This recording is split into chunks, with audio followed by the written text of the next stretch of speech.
Halo, selamat pagi, siang, sore, ataupun malam. Podcast Jaring 360 kembali menemani Anda, dan kali ini seperti biasa kita akan ngobrol-ngobrol dalam lingkup koperasi, namun mungkin kita memperluas. Kali ini saya Reski Mesanto senang sekali bisa kembali hadir menemani Anda selama kurang lebih 30 menit ke depan dan kita akan ngobrol-ngobrol bersama Pak Gede. Pak Gede ini adalah entrepreneur dan property investment. Nah, ini penting banget buat para anggota koperasi ke depannya kalau misalnya ingin menginvestasikan sisa hasil usahanya, mau pilih produk investasi yang mana, mungkin bisa pilih salah satunya adalah di bidang properti. Oke Pak Gede, selamat pagi Pak Gede. Selamat pagi, apa kabar? Alhamdulillah baik, mudah-mudahan Pak Gede juga sehat ya Pak ya. Sehat sehat. Oke Pak Gede, sebelum kita mulai obrolan kita kali ini, boleh nggak sih Pak Gede? Pak Gede ceritain dulu dong, Pak Gede ini siapa sih? Mungkin teman-teman anggota koperasi dimanapun berada pengen kenalan nih sama Pak Gede ini. Silakan Pak Gede. Ya, oke, salam kenal semuanya. Perkenalkan saya Gede. Saya adalah seorang entrepreneur dan kebetulan tadi kan nyebut sisa hasil usaha ya. Jadi kalau kita seorang entrepreneur, punya bisnis, punya usaha, tentu saja nanti ada sisa hasilnya lah. Nah, kebetulan kalau saya sendiri, banyakkan fokusnya itu investasinya di properti seperti itu. Oke, nah kalau langsung aja nih kalau gitu udah menyebut properti. Saya senang sekali nih kalau sudah ngomongin masalah investasi, entah itu properti, kan ada macam-macam ya produk-produk investasi, ada properti, ada emas, ada saham, reksadana, deposito dan yang lainnya. Tapi kalau kita Betul. berbicara tentang properti nih Pak Gede, ini mungkin pandangan orang awam, saya dan mungkin mostly para teman-teman anggota koperasi juga, kalau udah bicara properti, itu pasti yang kebayang tuh udah langsung, kalau nggak gedung, apartemen, kalau nggak rumah-rumah mewah. Sebetulnya apa iya demikian Pak Gede? Ya, jadi kalau misalnya kita bicara dari asal katanya ya, properti itu kan artinya kepemilikan ya. Jadi semua yang kita miliki ya bisa disebut ya properti kita gitu kan. Cuman Mhm, kalau dalam konteks investasi, jadi kalau kita menyederhanakan lah ya, kalau bahasa tongkrongannya tuh ya anak SD juga ngerti ya, mungkin ya kita coba lebih apa namanya, kerucutkan misalnya propertinya dalam bentuk rumah mungkin, atau tanah, atau kos-kosan. Kalau yang lebih elit sedikit misalnya, hotel, seperti itu. Jadi, ya apapun lah bisa kita bilang sebagai properti, seperti itu. oke, nih Pak, kalau misalnya kita bicara dari hal yang paling sederhana mungkin, dari teman-teman anggota koperasi yang mungkin mengumpulkan sisa hasil usaha, bingung nih, kalau kita pegang cash, ya namanya kebanyakan ya termasuk saya, kalau pegang cash pasti cepet banget udah, menguapnya gitu. Kita mulai misalnya mau, start untuk, ya udah deh saya mau invest, kali ini saya memilih di bidang properti. Sebetulnya Ya. benar nggak sih Pak, kalau ada ungkapan yang bilang banyak yang bilang sama saya nih pada kehidupan sehari-hari, "Lu kalau invest di bidang properti, entah tanah, entah rumah, itu pasti ada harganya naik terus, nggak mungkin ada turunnya." Apa benar demikian Pak Gede? Ya, sebenarnya semua investasi ya, kita jangan bilang properti doang deh, misalnya Mhm, mau saham, mau emas, mau apa sekarang cryptocurrency misalnya. Ya semua pasti ada risiko ya. Jadi nggak mungkin mhm, ada satu investment yang one fit for all, sempurna, pasti cuan terus, ya nggak ada.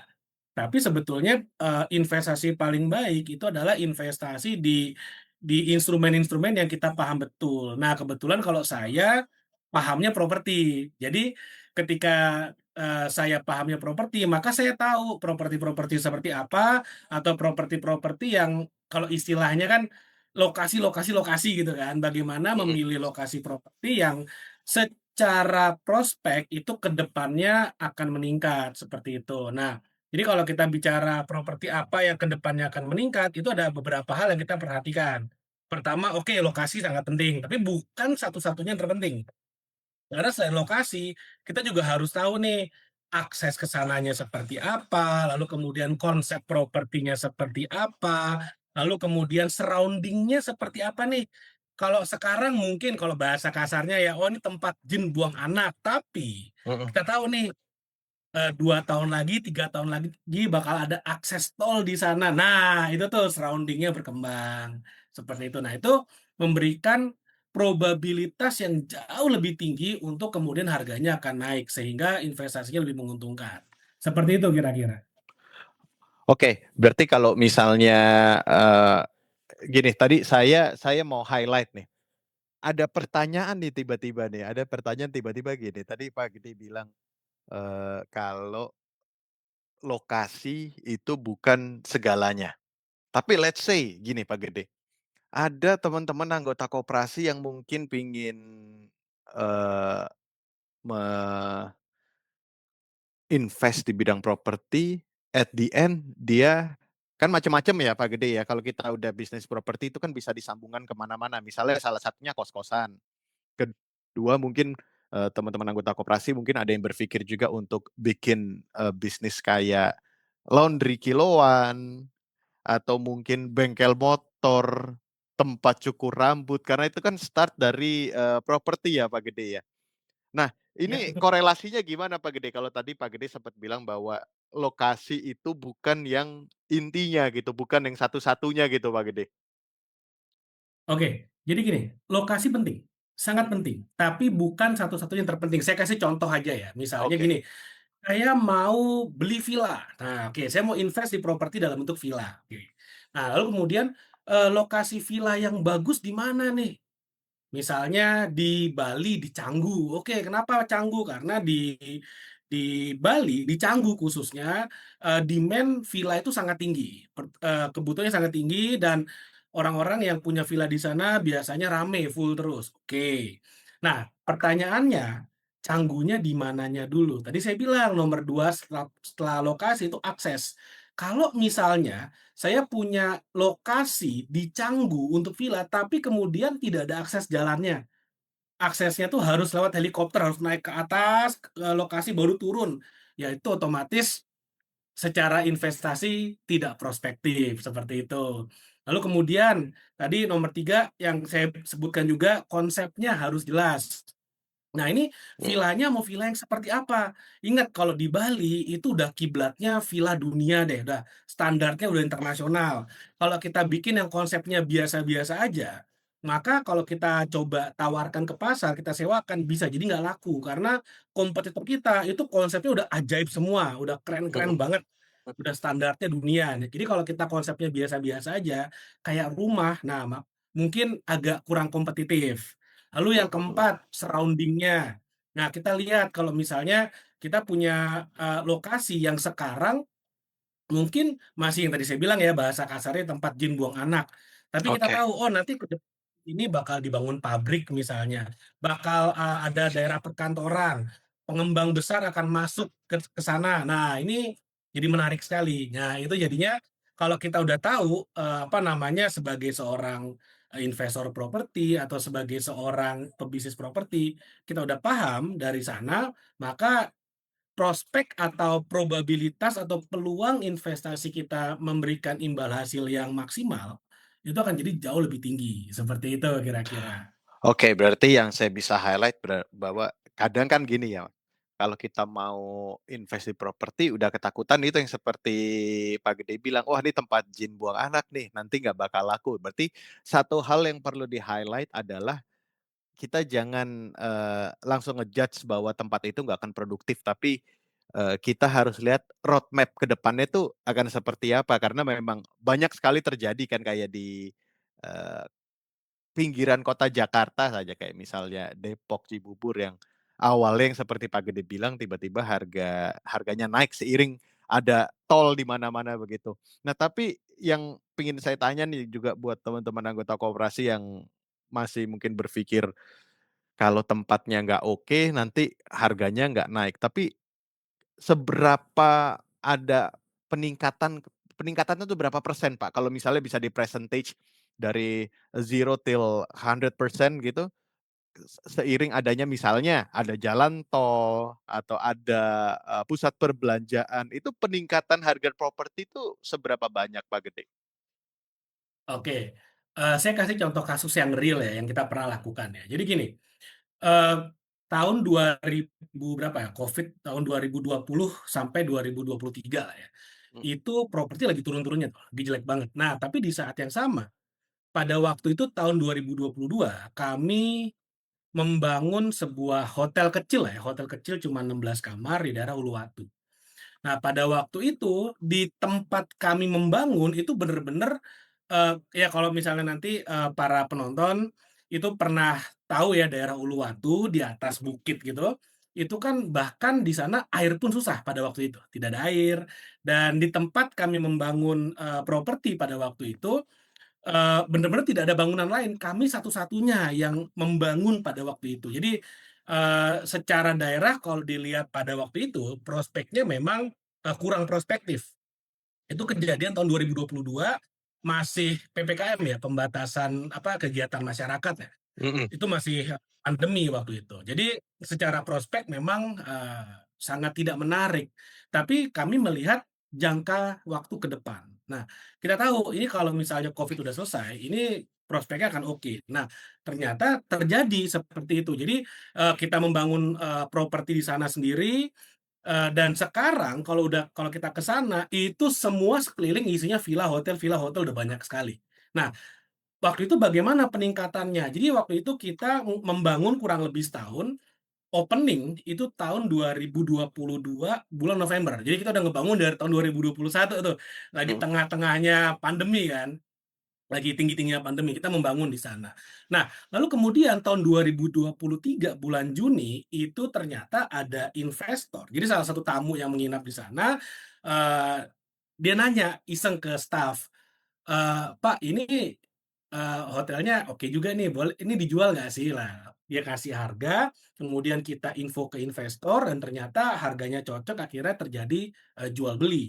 Nah, kenaikan harganya dari para investor menginvestasikan uangnya hingga akhirnya terjual, itu hampir 100%. Dan oke. transaksi terjadi bulan Juni 2023. Artinya dari hotelnya buka sampai terjadi jual beli itu sekitar 8 bulan. 8 bulan itu hampir 100%.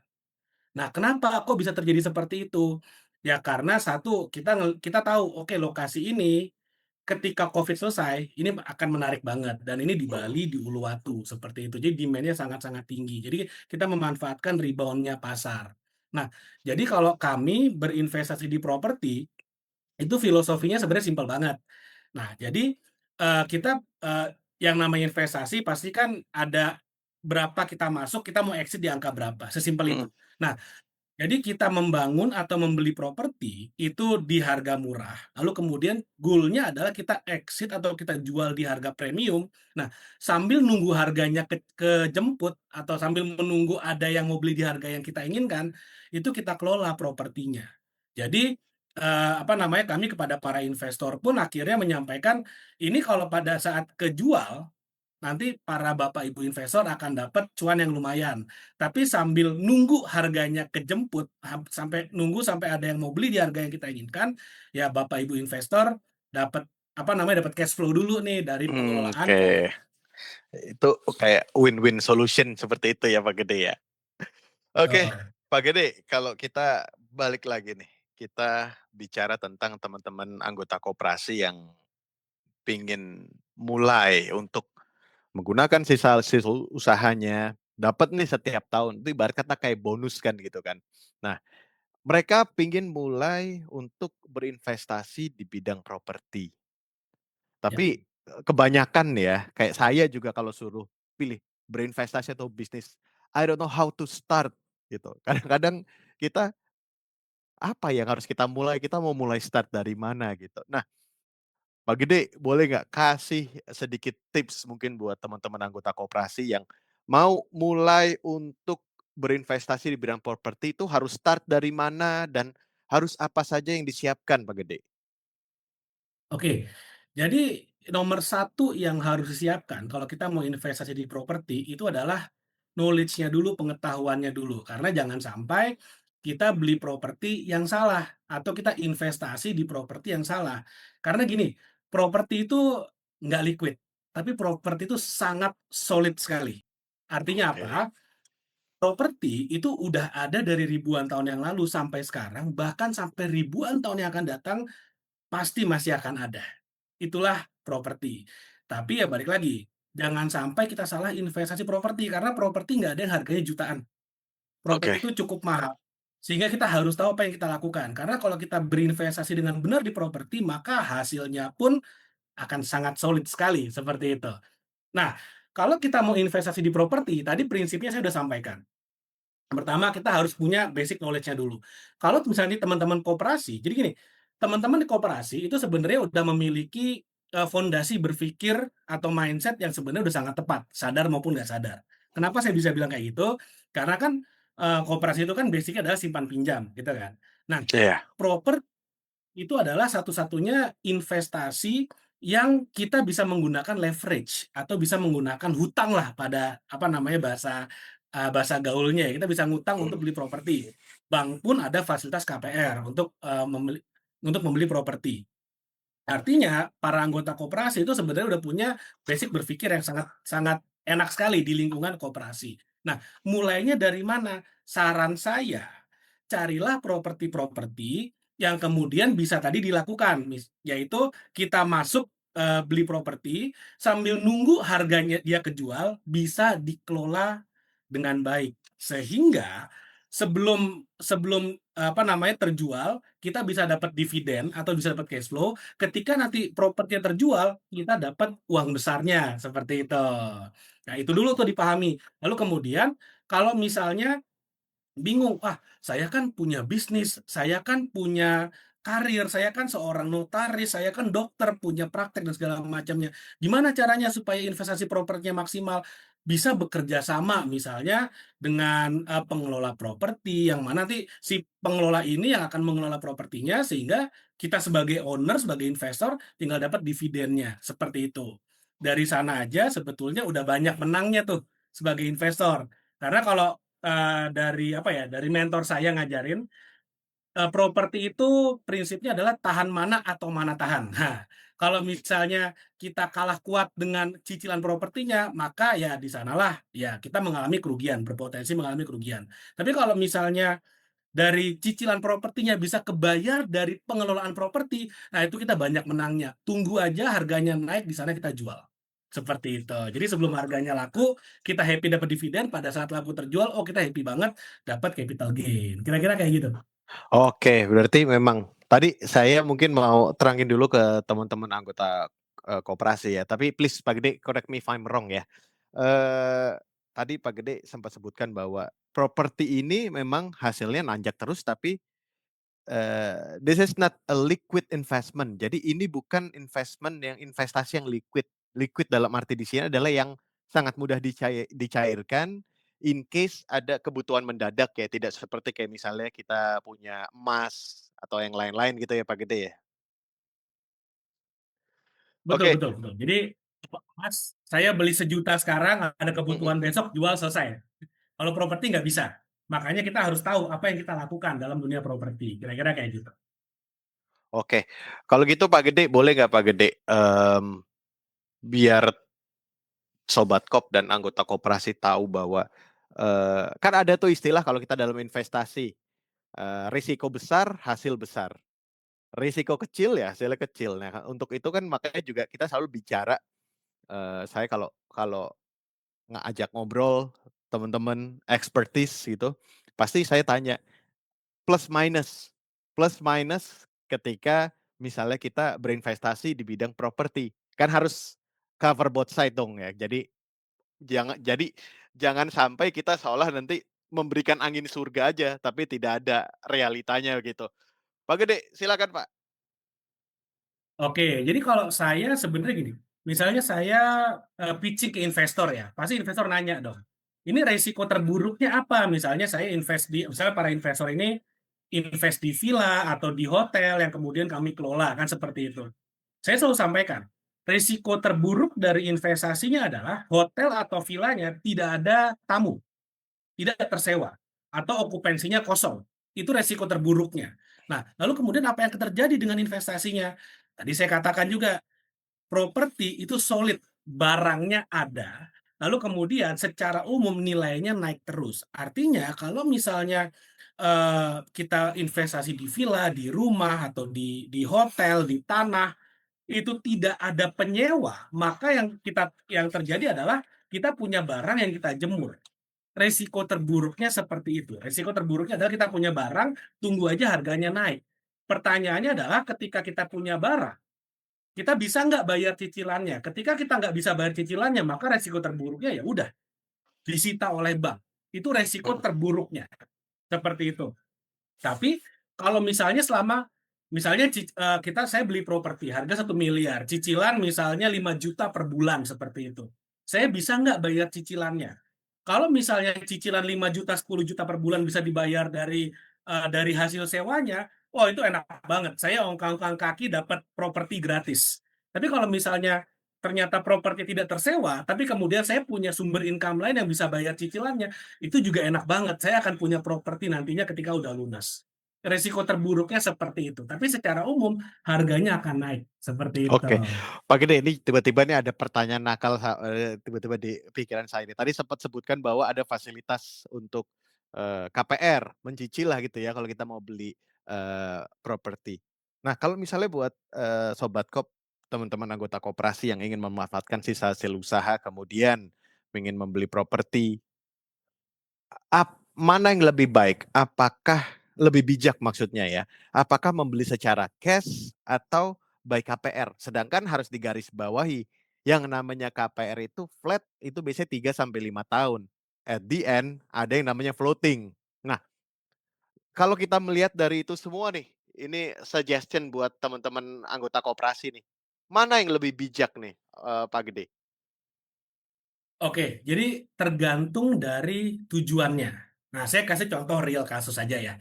Nah, sekarang ini, kalau kata orang-orang di luar ya, itu yang namanya pasar properti lagi kurang bagus, ini kata orang-orang di luar. Artinya banyak developer-developer yang memberikan promosi-promosi yang sangat menarik.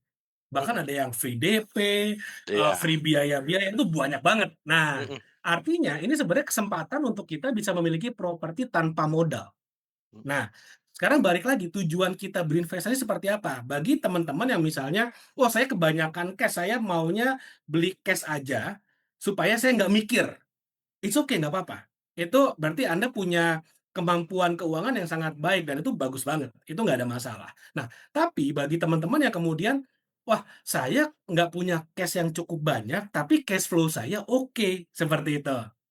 Nah, tentu saja opsi KPR itu menjadi menarik, apalagi kalau sekarang bisa ketemu kemudian developer-developer yang bisa memberikan, promo-promo, bisa free DP, bisa free biaya-biaya, sehingga akhirnya kita bisa punya properti tanpa modal. Nah, yang tadi seperti, Mas Reski katakan, gimana dengan floating dan segala macamnya itu? Oke, biasanya kalau saya ngitungnya simpel, misalnya harga properti 1 miliar, itu biasanya kalau misalnya kita ambil tenor 20 tahun deh, cicilannya 20 tahun. Itu, 5 tahun pertama itu anggap aja masih fix. Fix mhm, itu cicilannya biasanya sekitar 5 persenan. Sorry, iya, setengah persenan. Jadi dari 1 miliar mungkin cicilannya 5 juta. Nah, 15 tahun sisanya itu biasanya cicilannya itu sekitar 1 persenan atau sekitar 10 jutaan per bulan dengan bunga, anggap aja ini agak teknis dikit ya, dengan iya. bunga misalnya 11 persenan setahun gitu ya. Cicilannya jatuh-jatuhnya sekitar 1 persenan dari plafon, dari, sisa hutang dari apa namanya, harga propertinya, jadi sekitar 10 jutaan. Nah, di sana biasanya bank itu akan ngasih simulasi. Bank itu akan kasih simulasi pada saat fixed rate cicilannya segini, fix udah pasti tuh. Mhm, Pada saat floating kira-kira, sekali lagi kira-kira akan segini. Nah, pertanyaannya balik lagi ke kita sebagai investor. Pada saat nanti sudah floating, kita bisa bayar cicilannya nggak? Sesimpel itu aja. Nah, oke. misalnya floating-nya adalah, apa namanya, sekitar 10 jutaan per bulan. 10 juta per bulan, ini sumber dananya dari mana? Apakah dari sewa propertinya, atau kita punya sumber income lain yang bisa nutupin? Nah, kalau misalnya kita punya sumber income yang lain yang bisa nutupin, oh itu bagus banget, artinya floating pun tercover. Atau best case-nya pada saat, kita sewakan per bulan ternyata udah bisa menghasilkan 15 juta per bulan. Artinya pada saat fix udah kebayar, pada saat floating pun nantinya sudah terbayar juga.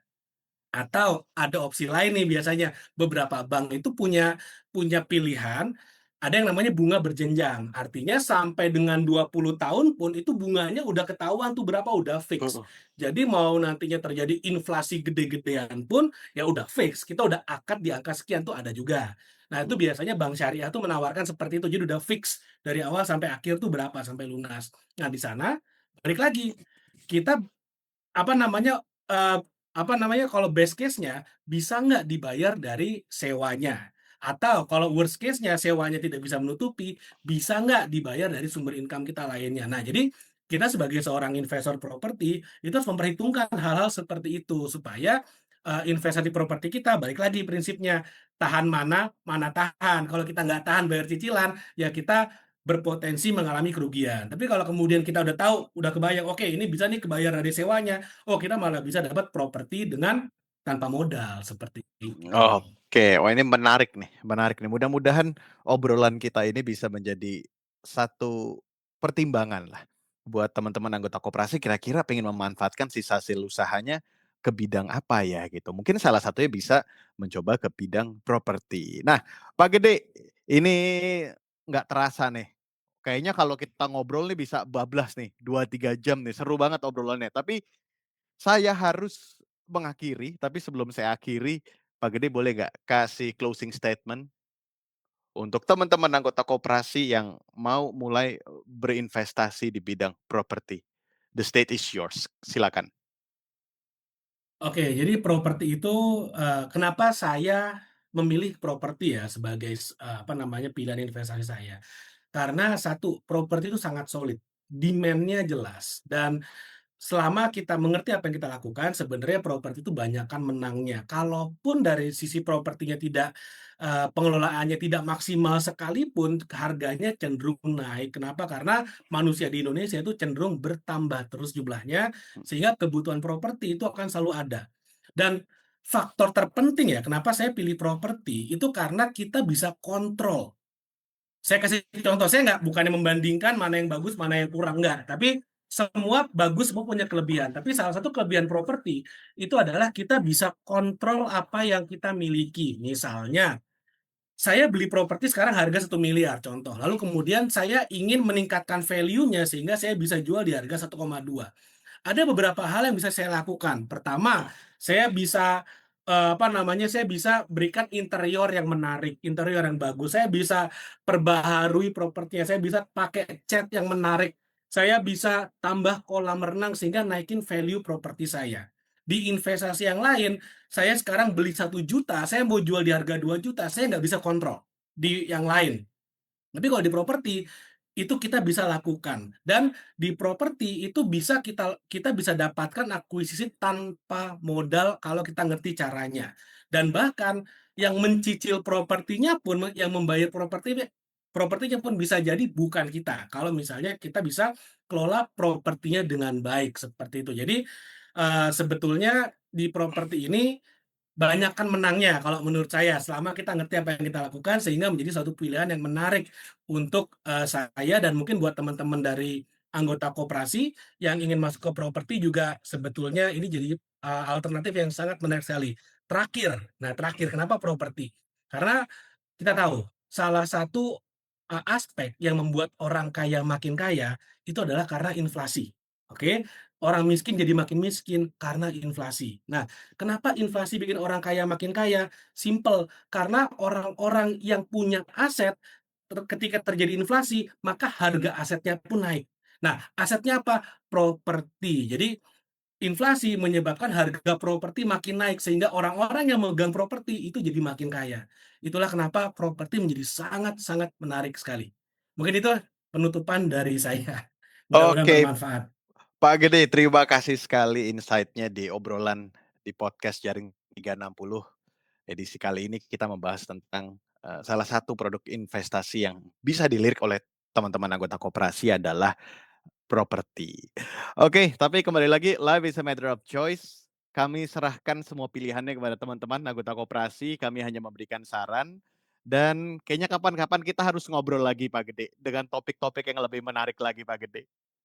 Oke, sekali lagi terima kasih Pak Gede. Selamat siang, selamat beraktivitas beraktivitas kembali.